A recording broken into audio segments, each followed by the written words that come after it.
Welcome, ladies and gentlemen, to the first in an ongoing series called The Elder Scrolls Detective, in which we will investigate, speculate, theorize, hypothesize, and often just point out cool, interesting, and easily overlooked things, stories, and details in the Elder Scrolls games. Today, we will be investigating the Altmer conjurer in Skyrim, named Arondil, who has been performing experiments which combine necromancy and sexual slavery. Now, to get some excellent pretext, we can go and speak to Vekal the man in the Ragged Flag, the guy that runs the place. He has a quest that revolves around Arondil, and the information he has is some very interesting foresight. So let's talk to him and have a listen as to what he has to say. By the end of it, your eyebrows will be raised. Now that you mention it, there is. I have a buyer with, shall we say, a very odd taste in literature, looking for some particular books. I'm told they're the ravings of a madman, a wizard named Arondil, and his peculiar cravings. It's said to be spread across 4 volumes and very hard to come by.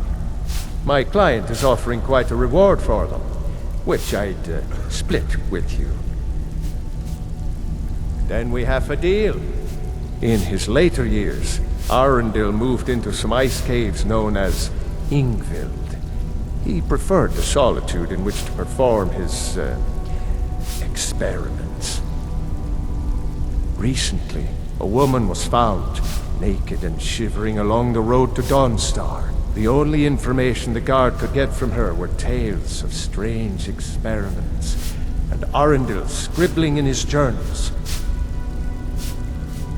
Only rumors. He used to have a home in Dawnstar until they burned it down.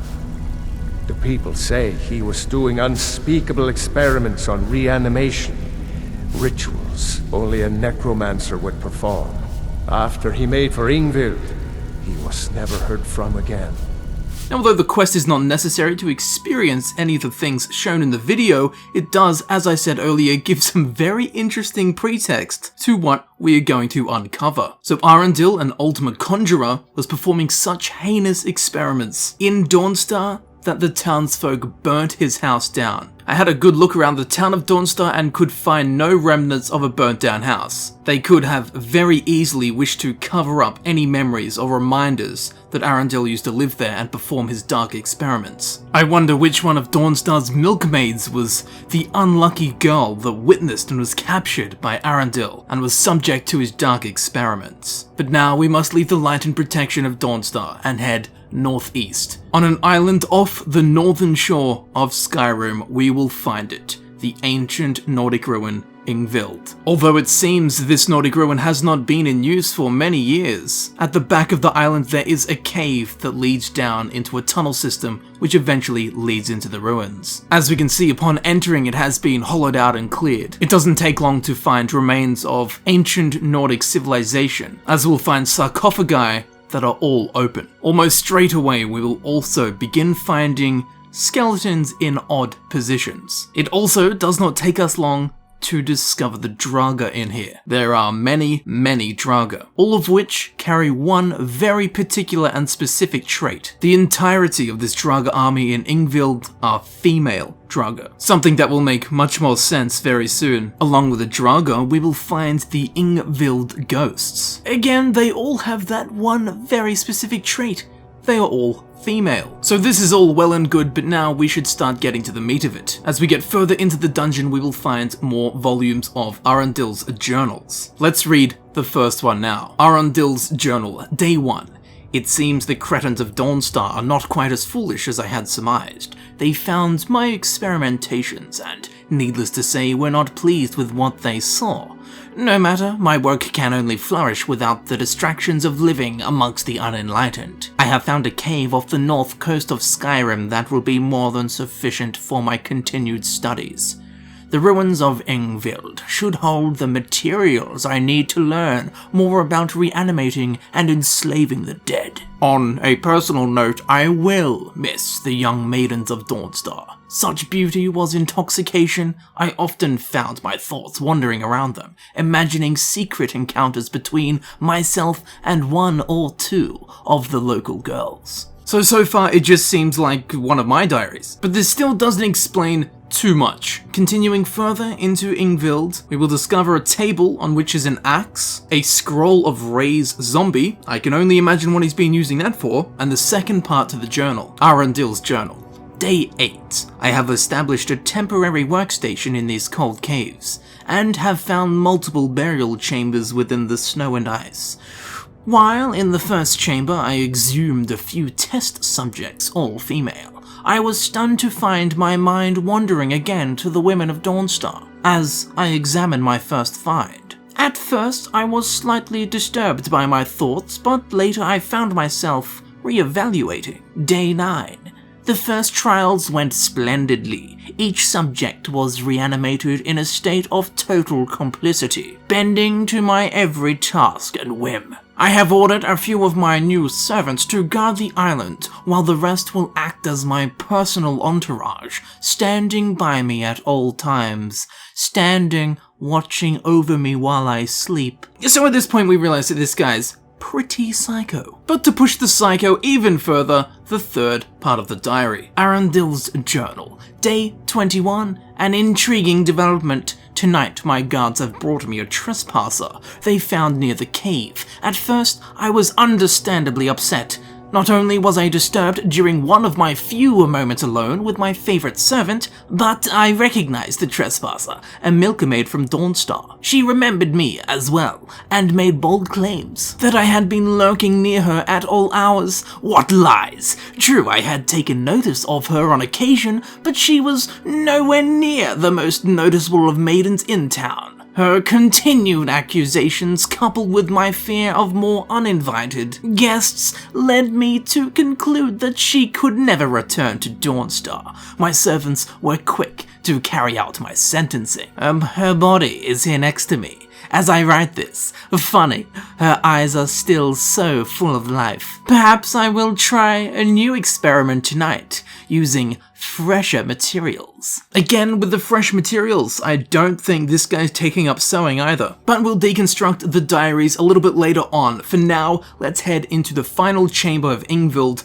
called the Throne Room. As soon as we enter, we will find Arondil on a throne accompanied by a spectral servant of his. It's funny how the dead girl still had life in her eyes, yet this living necromancer does not. As we can see on the pedestal behind the ghost, there is a soul gem. This soul gem is being used by Arondil to control and bend the ghost's will. Heading down a side passage within the throne room, we can find what I can only describe as the fridge or the prison, inside of which Arondil definitely performed his reanimation experiments, as inside we can find the bodies of 3 fresh young females. This is definitely what he was referring to when he said fresher materials, as up till this point he only had the drug to play with, but now he has again his fresh materials, like he's talking about Basil. So at this point it's getting pretty dark, and we can actually exact some revenge. In the throne room, where there is the soul gem on the plinth controlling the ghost,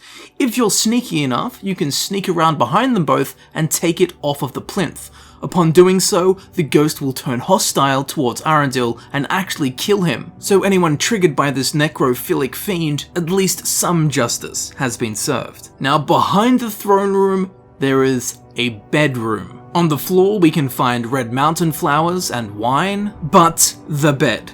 What's in the bed? Perhaps one of the freshly reanimated milkmaids of Dawnstar. Incorrect. He's gone with a ghost. He hasn't used his fresh materials. Arondil has been sleeping with ghosts. Again, against their will. He's come here specifically to bend them all to his will. But a ghost? Why a ghost? When he has these fresh bodies that he could reanimate, the answer lies within a book on the table in the bedroom. Arondils Journal Part 4. Day 28. The new experiments have proven a success. The milkmaid, whose name still escapes me, was revived as the others, bowing to my command, with only one interesting development. She has reformed incorporeally, more phantasm than reanimated dead, As her glowing visage stood before me, I found my hands reaching out to touch her. As my fingers passed through her, I felt a sensation unlike any other, as if her essence were invigorating my very soul, connecting with me on a level no woman of flesh and blood could do. This discovery is life-changing. Day 35, I have ordered my older servant to go out and find any more subjects that may have become